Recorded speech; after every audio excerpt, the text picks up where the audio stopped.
Hello, my name is Kavous from University of Lausanne. I will share our work about multi-party privacy conflicts on online social networks.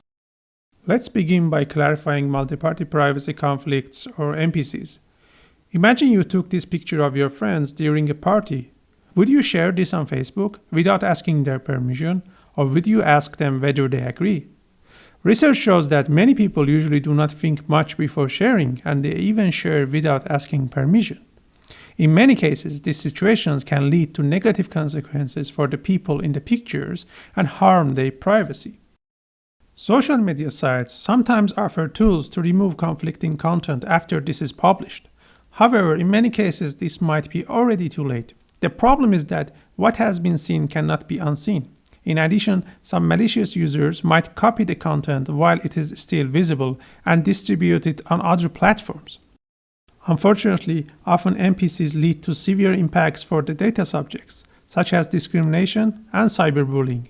In severe cases, the consequences for the users might be unbearable, where some of people committed suicide after the incidents.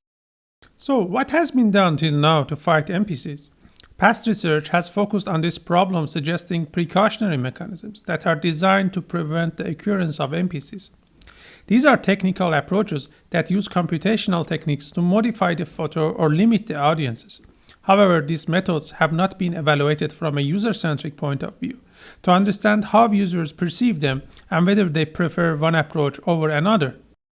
We also explored a new family of solutions that we named dissuasive mechanisms. These take the form of warnings that are presented to uploaders when they start sharing the content. These mechanisms aim at supporting the decision-making of users about sharing co-owned content, where they can reflect on the implications of sharing. So, the goal of this research is to study users' preferences across these two types of mechanisms. We pose two main questions. What family of solutions would users prefer, and whether different types of users would prefer different mechanisms, and if so, why? To design the dissuasive mechanisms, we relied on the dual system theory. This theory posits that humans have two types of thinking processes, System 1 and System 2. Earlier studies argued that users generally use technology mindlessly, using System 1. Therefore, they introduced design frictions to create tiny pauses to make users shift towards System 2 when using technology. This is why we designed these interventions in the form of warnings. In addition, we followed recent work on anticipated emotions and decision-making. The basic idea behind this research is that people tend to avoid taking actions that could result in negative emotions. We therefore designed solutions that can anticipate three types of emotions to provoke self-reflection: fear-arousing, shame-arousing, and empathy-arousing. In particular, we designed 5 persuasion mechanisms, namely public shaming that would anticipate immediate social shame because all the contents would be immediately notified of the misbehavior. Account locked that would still leverage social shame but with more delayed consequences. Social score where the uploaders might lose access to public services after non-consensual sharing. Law threat that informs the uploaders that the data subjects could press charge in case of misbehavior. And empathy that reminds the uploaders put themselves in the shoes of data subjects before sharing. For precautionary mechanisms, we considered 2 solutions that modify the item to be shared, for instance, by blurring or masking the face of the person. We call them face block and consent share. We also considered 1 strategies that modify the audience of the item to avoid undesired recipients. We designed a questionnaire that has 2 parts. The first part followed the critical incident method, asking respondents to recall MPCs, if any, that occurred in the last 12 months and answer a few questions about what had happened, how they dealt with the event, and what were the consequences, etc. In the second part of the questionnaire, we followed a scenario testing approach, showing a number of storyboards to the respondents and asking them to rate the desirability of the solutions described in the storyboard. We collected 1,792 responses from a representative sample of the US adult internet population. We found that in the last 12 months, most of the respondents experienced either sharing co-owned content or appeared in such content. More interestingly, we found that around 16% of the respondents caused an MPC, and 24% of the respondents were unhappy as they were data subjects. Even more importantly, we found that unfortunately more than 7% of the respondents involved in MPCs with severe consequences, such as public shaming or discrimination. We found that younger users were more likely to cause and suffer MPCs, including severe ones, and female respondents were more likely to suffer MPCs.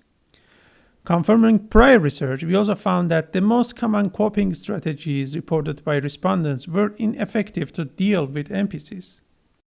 Considering participants' feedback, overall all solutions were mostly rated in the upper part of the Likert scale, confirming an average positive evaluation from the respondents. We found that the ratings assigned to the precautionary mechanisms were significantly higher than those assigned to the dissuasive mechanisms, but the ratings assigned to each of the precautionary solutions were not statistically different. Among the dissuasive mechanisms, account lock, public shaming, and empathy did not differ. Law threat scored highest and social scored lowest. However, most pairwise comparisons were not significant.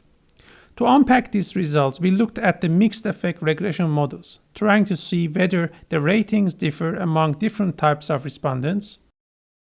We found that, in general, precautionary mechanisms are preferred by younger users at ease with technology and social networks. Older users preferred simpler interaction flows afforded by the dissuasive mechanisms. Also, women assigned higher values to precautionary over dissuasive mechanisms. Following prior research stating women are the target of gender-based violence with higher frequency than men, it's reasonable to consider that they prefer precautionary as these offer more control. In terms of attitudes, respondents who share frequently or who appear frequently in content prefer dissuasive mechanisms. A possible explanation is that these users consider the additional effort that precautionary mechanisms might add to the sharing process. Let's look at the open-ended responses. Our respondents reported that the current mechanisms are not sufficient to protect them against MPCs, and any of the tested solutions would be better. Several respondents favored precautionary mechanisms as these were considered more democratic because every person represented in the shared content had a say.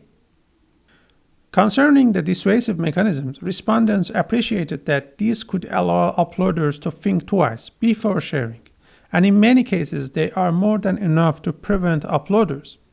Other respondents also appreciated the punishments that came with some of these solutions, as they can stop those who repeatedly exposed others.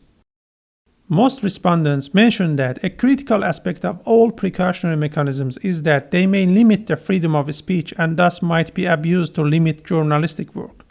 Our respondents also mentioned precautionary mechanisms can disrupt the regular user experience to add additional effort for publishing. Several respondents reported that dissuasive mechanisms do not keep trace of consent given by data subjects, and data subjects who initially might consent offline might later change their mind and deny their approval.